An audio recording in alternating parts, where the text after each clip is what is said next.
Chapter 2.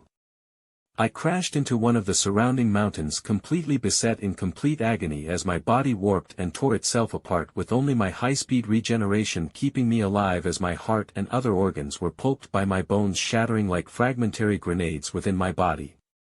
In no other of my transformations did the pain come nearly as close as even when my truly inhuman Gillian body was forced into the metaphoric form of a Menos's. The pain was brief as the thick black cloth-like substance bound all but my feet together so I could evolve into my Adjuchas form. But this evolution of an Adjuchas to a Vastolord was me becoming the pinnacle of the hollow race, as I had gorged myself upon demons of hell and didn't have natural predators. So I most certainly have reached the pinnacle of my racial evolution without spending the normal centuries in carefully hunting my prey and in turn creating the unique abilities most Adjuchas had for themselves, similar to how a Soul Reaper would have their unique Zanpakuto.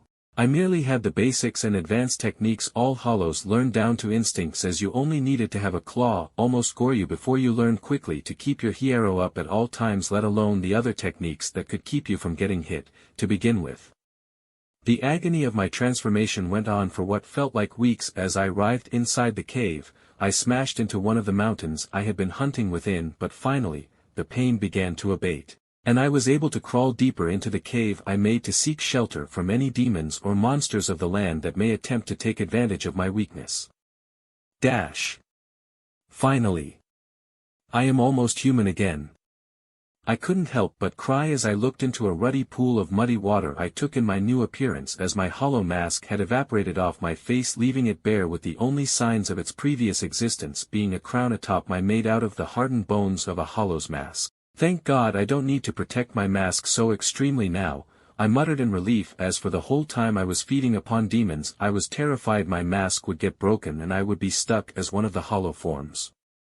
My facial structure was still the same as in my previous life, and if anything, I looked like a well-built teenager or young adult with long silver hair that reached my backside and slitted golden eyes that I was told by the demons could talk unnerved them greatly. That and seeing me rip a demon in half and eat said demon when it wanted to steal the cloak making up my Menos form was probably what was most terrifying. Fuck. My ears are pointed, and with my hair and eyes any human that sees me is going to call me a damned elf. I cursed, seeing my somewhat elongated and heavily pointed ears in the dim reflection of the muddy pool, before I sighed in comfort as I could finally relax, having reached the Vastolord level. I no longer felt the all-consuming hunger that almost pushed me to consume the very dirt beneath me in a futile act. I was finally free in more ways than one. Now only one step remains, I said as tears cascaded from my eyes. With a loud screech, a large garganta made itself known in front of me. My salvation literally from hell was a dark tunnel, with the entrance being made out of the sharp angles of squares, and knowing the Bleach lore, I knew the more straight the portal was, the less likely I was to be lost between dimensions and torn apart by the chaotic energies between said dimensions, and here in DC I imagine such dimensional friction would be far harsher. So, I needed to be a full Vastolord to make sure my portal back to Earth didn't get blocked, or likewise, I will simply be pushed aside somewhere else. Knowing how Earth, especially in the DC universe, certainly must have its protections for literally portals from hell coming to be, I dashed forward into my garganta with the trademark noise of my sonido, as I bet my unique portal method wouldn't stay unique for long with the bullshit the magic users of DC had. Finally, I skidded out of my garganta, and even as I smashed through a series of trees and a boulder, I couldn't help but burst into insane laughter as I stared straight at the sun without even blinking, as I truly enjoyed the light-burning sensation of the sun's rays burning my eyes. Finally, I can see the actual sun and blue sky again, haha. I cried out, with my spiritual energy exploding out around me in a corona of purple energy that blew aside the trees I had knocked down in my frantic exit from my garganta. Once I calmed myself down, I stopped looking at the beautiful blue sky I took in my surroundings and smiled as I saw that I had thankfully landed in some kind of heavily wooded area, and most importantly without any humans. Honestly, with my hunger, it's probably for the best I was dropped into hell, I muttered as I realized how I only barely kept my hunger directed to the demons that either couldn't or didn't bother to make speech. That should I have had my weak-ass starving Gillian form thrown directly into Earth when I was ice-skate, that I would have certainly with zero doubt lost control and feasted upon human souls until I was pasted by whichever superhero found me. The funny thing about superheroes and their logic of about zero tolerance in killing criminals was how those very rules didn't count for the magical factions, as Dr. Fate and Zatanna would without a doubt do their best to kill me once they realized banishing me to hell did nothing once I gained the strength to open a garganta. But now that I was a Vastolord, the metaphysical hole in my soul was filled and I no longer desired to eat the souls of others. Okay, maybe a quick nibble at times. So now what in world do I do? I muttered as I sat down on the collapsed wooden tree trunks I knocked down. Do I want to try to get back to my Earth?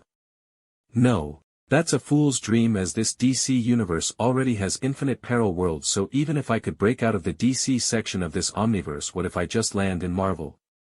It was a valid concern, as there were plenty of canon crossovers with Marvel and DC worlds, and this world could just as likely be one, as I only spoke to one small village that belonged in one tiny corner of hell, so I could just be ignorant to how Mephistos or whatever demon of the Marvel universe was ruling another chunk of said hell. As I relaxed on the tree and stared at the blue sky above me, I heard the crunching of leaves and branches in the distance as finally, faint voices reached me. Come on Steve, you saw that purple energy coming from the forest. Another alien like Superman and Power Girl must have crash-landed over there. If we are the first to introduce them to Earth, hee. Maybe they can make us rich. The voice exclaimed, and my face couldn't help but twitch at the Southern American accent the voice was speaking in. Even in a world of invading aliens and psycho-criminals, the Southern Hicks still know everything that happens in their neck of the woods, I said fondly before I shrugged and decided to find out if these humans could even see me, as I was still at the end of the day a hollow and thus a spirit, so people with weak souls shouldn't even be able to see me. My face lost its smile as the duo of Southern Hicks broke into the clearing I created when I flexed my spirit energy, and their eyes simply passed over me with no sign of noticing the man with silver hair that reached the bottom of his back and a freaking crown of bones atop his head. Hey, you inbred Hicks! I yelled out, and nothing. They didn't even register my voice, and only when I began walking toward them did they notice the grass crumpling along with the sticks I smashed in my slight frustration as I walked over to them. Daryl, you see those footsteps? The guy, I guess was Steve, whispered as they looked at the lines of footprints that firmly pressed into the ground up to them.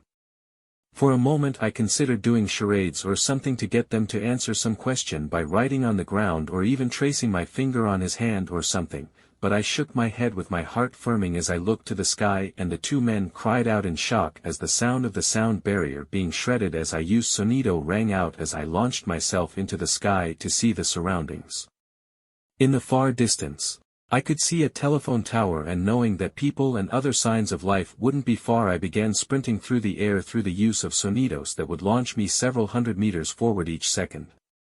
With people, I can get a map, and with a map, I can find Metropolis, where I can find Superman. I thought as Superman of all people would have a strong enough soul to likely see me, and I knew I could play charades with him if necessary to get in contact with some magical people that could perhaps make some kind of magical tool that would allow me to walk amongst humans. I had zero interest in walking the earth with few if any people being able to see or hear me. I wanted to have a somewhat normal life after tearing my way through hell, and I had no shame in asking the greatest hero on earth for a helping hand.